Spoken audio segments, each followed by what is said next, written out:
Ram Hanuman astro भी सनातन में आज हम बात करेंगे कुंडली के बारे में। कुंडली की संरचना श्री ऋषि पराशर जी ने अपनी पुस्तक होरा शास्त्र में की थी। इसी आधार पर मैं आपको कुंडली बहुत आसान शब्दों में समझाऊंगा। इसमें मैंने एक कुंडली बनाई हुई है जिसमें मैंने 1 नंबर लिखा हुआ है। ये मेरी कुंडली का पहला घर कहलाएगा। अगर मेरी कुंडली में ये मेरा पहला घर है तो आपकी कुंडली में भी ये पहला ही घर होगा।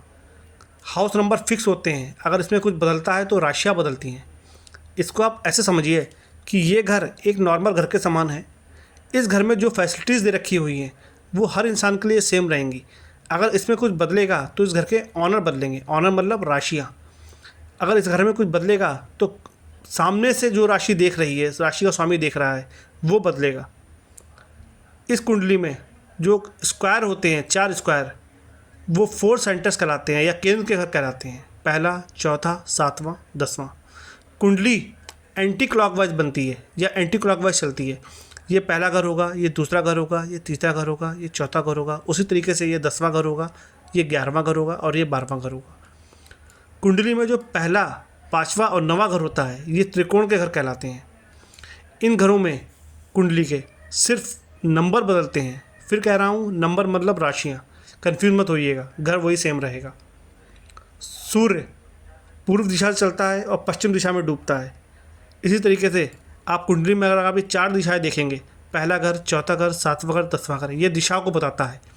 पहला घर ईस्ट दिशा को, चौथा घर नॉर्थ दिशा को, 7वां घर वेस्ट दिशा को और 10वां घर साउथ दिशा को। सूर्य पूर्व से निकला है, पश्चिम में डूबता है। उसी तरीके से आप अगर देखोगे तो पहले घर से होते हुए सूर्य 12वें घर में आएगा, 11वें घर में आएगा, फिर 10वें घर में आएगा और 10वें घर से होता हुआ 7वें घर में, चौथे घर में और फिर वापस पहले घर में। माना कहीं पे सूर्य सुबह 6 बजे निकलता है और हर 2 घंटे में वो अपनी स्थिति बदलता है, तो कुंडली में वो कैसे दिखाई देगा।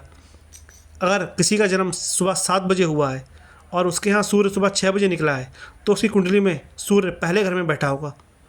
उसी तरीके से अगर किसी का जन्म दोपहर में 1 बजे हुआ है और उसके यहाँ सूर्य सुबह 6 बजे निकला है तो 2 घंटे के हिसाब से उसी कुंडली में सूर्य 10वें घर में मिलेगा। आप इस तरीके से सूर्य की स्थिति को देख के आप उसके समय का पता लगा सकते हैं। अगले वीडियो में मैं आपको हर घर के बारे में बहुत डिटेल में बताऊंगा। बने रहिएगा मेरे साथ। सीताराम हनुमान।